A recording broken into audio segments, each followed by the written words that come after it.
Right now, press your finger against your shin, just above the ankle, and hold it there for a few seconds. Let go. Let go. If you saw a little dent that took a moment to bounce back, that is not something to shrug off. That is your body sending you a very specific signal about the one system almost nobody thinks about until it starts to fail, the circulation running through your legs.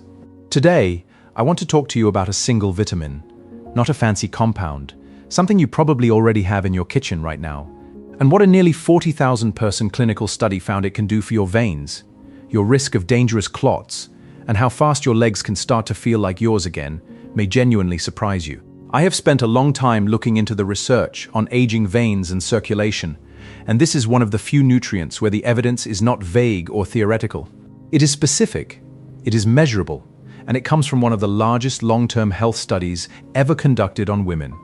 Most people over 60 have never once connected this vitamin to their veins, and that is exactly what we are about to fix. Before we go any further, I have to warn you. The number this study found, the actual drop in dangerous clot risk, is the kind of statistic that made researchers sit up and take notice.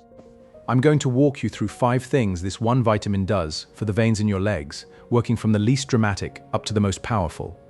Stay with me all the way to the end, because that final number changes how a lot of people think about their morning vitamins. Before we get into it, I want to ask you something personal. Drop your age in the comments below.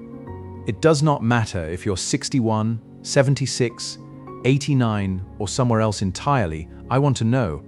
And tell me where in the world you're watching this from, because I read every single comment on this channel. Every one of them. This community means a great deal to me, and your story genuinely matters to me. So while you're typing, tell me this. By the end of a normal day, do your legs feel heavier than they did that morning? Just yes or no in the comments. I will be looking for your answer. I want to tell you about a woman named Dolores, 74 years old, from Cedar Rapids, Iowa. For a couple of years, Dolores just figured her legs were getting old, the same as everybody's do. Nothing dramatic, just a dull ache by dinner time, and ankles that looked a little more swollen in her evening photos than they used to. She was not in pain exactly. She was just tired. In her legs, in a way, rest did not seem to fix. What she noticed, almost by accident, was that on the mornings she skipped her usual glass of orange juice and handful of almonds. Her legs felt noticeably heavier by that evening. That small pattern was enough to make her curious. She started paying closer attention to what she was actually feeding her circulation, not just her appetite.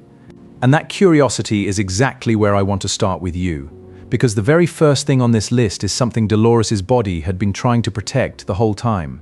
Here's something worth thinking about the next time you catch yourself outside in the sun for a few hours. Every single day, your veins are quietly absorbing damage, not from the sun directly, but from oxidative stress, tiny unstable molecules bouncing around your bloodstream and chipping away at the cells. Lining your vessel walls, think of it the way rust slowly eats into a pipe that has been carrying water for 40 years. Researchers actually tested this directly, using real cells taken from the saphenous vein, the largest vein running the length of your leg.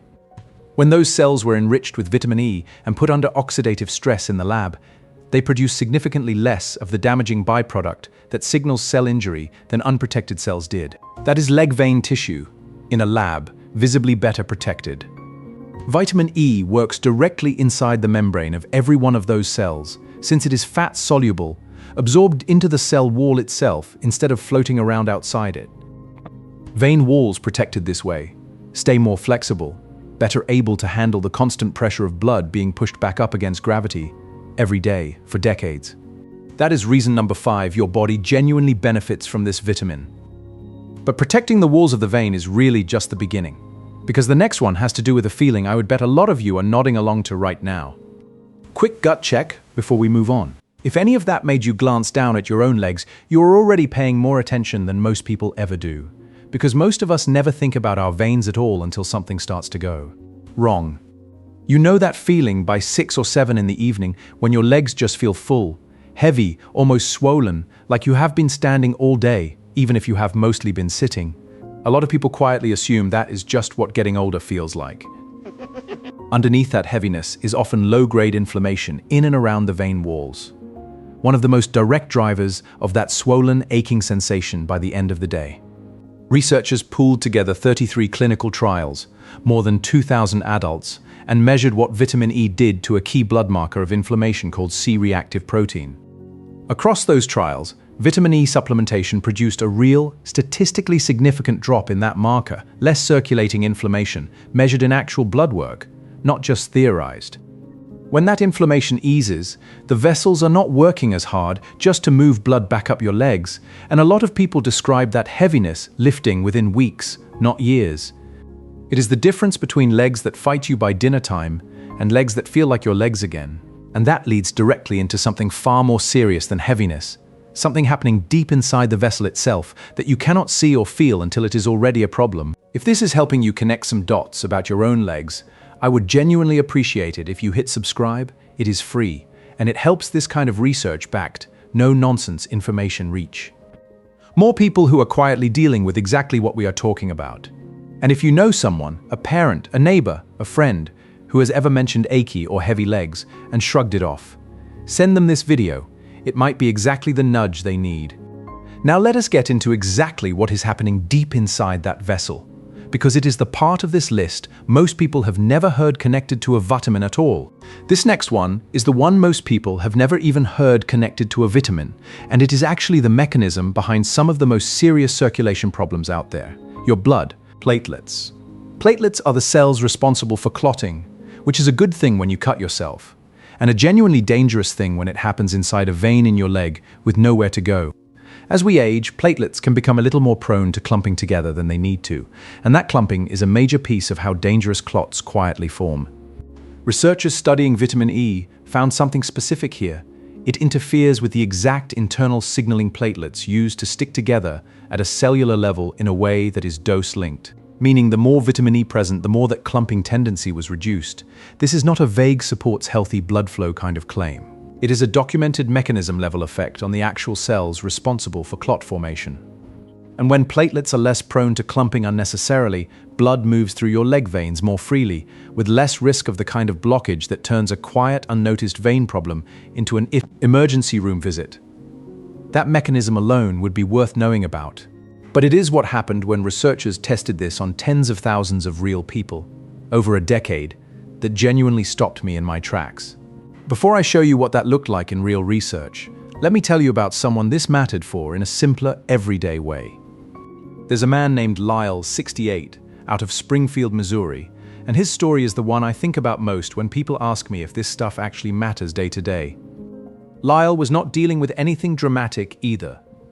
He had just noticed, over about a year, that small nicks and scrapes on his shins, the kind you get bumping into furniture, were taking noticeably longer to close up than they used to. Weeks instead of days.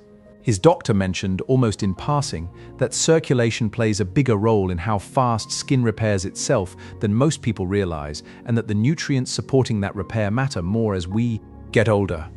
Lyle did not overhaul his whole diet.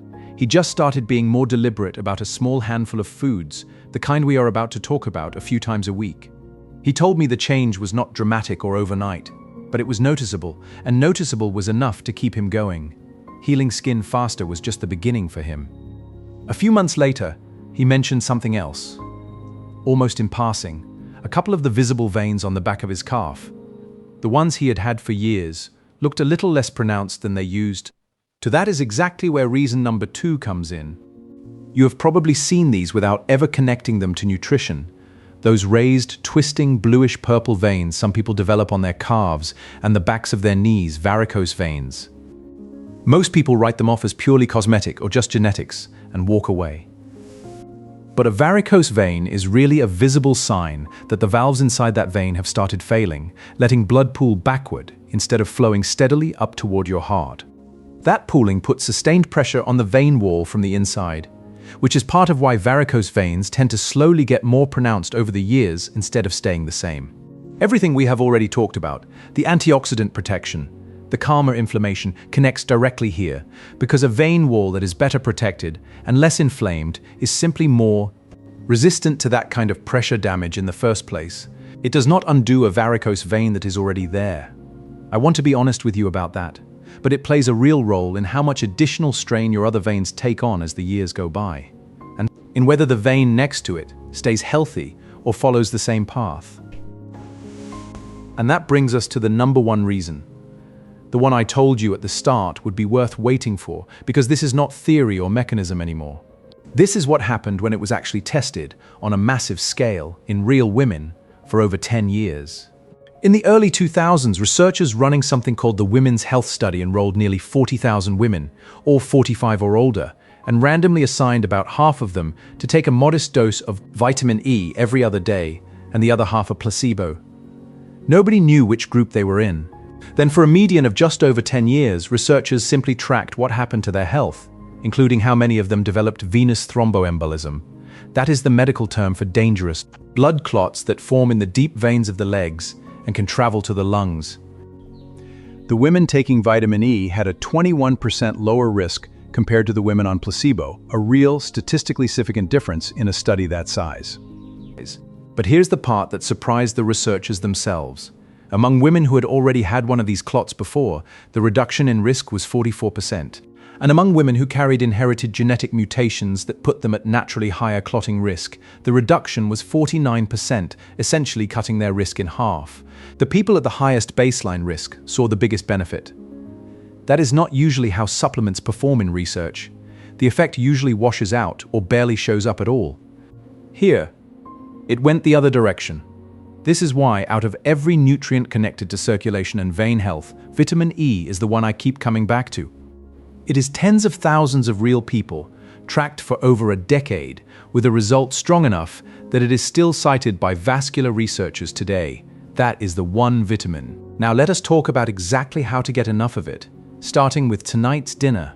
The good news is you almost certainly do not need a supplement bottle here. A small handful of about 25 almonds gives you nearly half of what your body needs for the entire day. Sunflower seeds are even more concentrated. A quarter cup covers a substantial portion of your daily target on their own. Half an avocado, sliced into a salad, adds a meaningful amount along with healthy fats that actually help your body absorb the vitamin more efficiently since it is fat-soluble. Spinach and other leafy greens contribute a smaller but steady amount, especially with a drizzle of olive oil, itself a strong source. A simple, realistic pattern looks like this: almonds or sunflower seeds as a mid-morning snack, half an avocado at lunch, a spinach salad with olive oil at dinner. That combination alone puts most people well within range of what the research participants were getting without ever opening a supplement bottle. And that food-first approach matters for a reason. I want to walk you through carefully, because more is not automatically better here, and I would be doing you a disservice if I did not tell you exactly where that line is. Here is the honest caveat. The benefit above came from a modest, controlled dose, roughly what you would get from a well-rounded diet with maybe a light supplement. High-dose vitamin E supplements, 400 international units a day or more, show the opposite pattern: increased all-cause mortality and meaningfully higher bleeding risk, especially for anyone already taking blood thinners like warfarin or even daily aspirin. Vitamin E at high doses has its own mild blood thinning effect, and stacking that on top of a prescribed blood thinner is not something to do without your doctor's involvement. So the message here is not more is better. It is food first, always. And if you or your doctor are considering a supplement on top of that, that is a conversation to have with them directly. Especially if you are managing high blood pressure, diabetes, or any kind of clotting disorder. I think about Dolores often. She never went looking for a dramatic fix. She just noticed a small pattern: orange juice and almonds on the mornings. Her legs felt lighter, and followed that thread until the science caught up with what her body had already been telling her. If you found this helpful, subscribing genuinely helps this channel keep bringing you research like this instead of guesswork.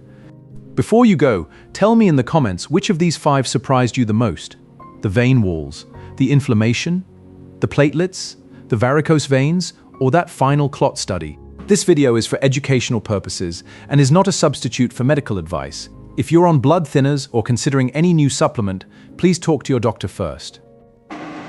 Take care of your legs today.